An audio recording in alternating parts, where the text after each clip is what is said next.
l'examen de cette première partie du PLF aura plus que jamais fait figure de marathon. Endurance, moment d'effort supplémentaire, mais aussi moment de régime de croisière. Le protocole sanitaire n'est pas toujours sans conséquence sur les conditions de travail, obligeant à suivre certaines règles qui n'avaient pas cours habituellement et rendant la période budgétaire un peu plus austère qu'elle n'est parfois déjà. Sur le fond, après plus de 1000 amendements examinés, nous pouvons retenir plusieurs points. La majorité sénatoriale a proposé, comme chaque année, le rehaussement du plafond du quotient familial.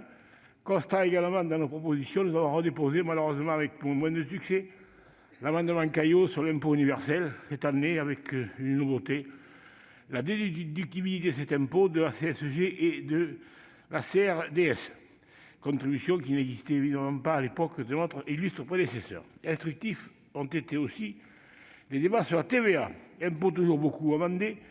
Je regrette d'ailleurs que de nombreuses propositions à ce sujet n'aient pas rencontré leur succès escompté. On doit remarquer qu'il existe un véritable débat sur la capacité de la France à fixer plus librement ses propres taux, presque à l'instar des collectivités pour les impositions locales. On critique souvent le manque d'harmonisation fiscale au niveau européen, mais la TVA, dont le produit est majeur pour les finances de l'État, est encadrée par la directive de 2006 qui interdit en particulier des taux trop bas. Souvent, la liste de produits et services pouvant bénéficier de taux réduits ou super réduits se heurte aux priorités du moment, comme aujourd'hui en période de crise sanitaire. Il y a des motifs d'interrogation légitimes et notre commission des finances pourrait pousser plus loin la réflexion alors que l'Union européenne cristallise parfois une opprobre non méritée. La baisse des impôts dits de production est la grande mesure fiscale de ce budget.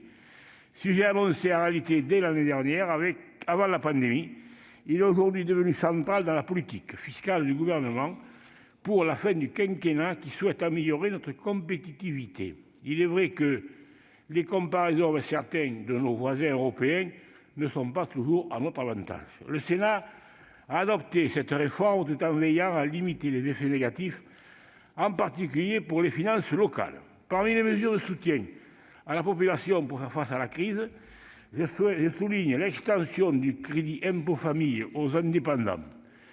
La contribution exceptionnelle sur les contrats d'assurance, sujet défendu en début d'année par notre ancien collègue Jean-Marc Gabouty, apparaît comme une mesure de solidarité nationale, alors que l'on constate une baisse de la sinistralité. Enfin, nombre d'articles ont d'ores et déjà été adoptés conformes, comme la prorogation du soutien à la presse écrite, des soutiens exceptionnels au spectacle vivant ou des exonérations relatives à la construction de logements sociaux. La fiscalité énergétique est, comme chaque année, un important dossier. Une majorité originale du Sénat, qui va du centre à la gauche de la gauche, a voté le rejet de l'article 13 relatif au recouvrement des taxes sur l'électricité, en particulier la mise en place d'un taux maximum unique. Il est vrai que les conséquences de cette mesure pour les collectivités locales, en particulier les communes et les départements, posent des questions sur leur autonomie financière. Et ce vote ne doit pas être pris pour un simple moment d'humeur.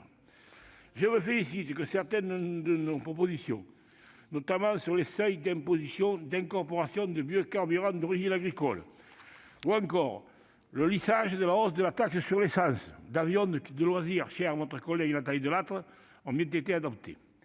Nous avons également obtenu la suppression de l'article 22 bis qui pose problème dans la mesure où l'évolution de la TVA en 2020 aura forcément un impact négatif sur la fraction reversée aux collectivités.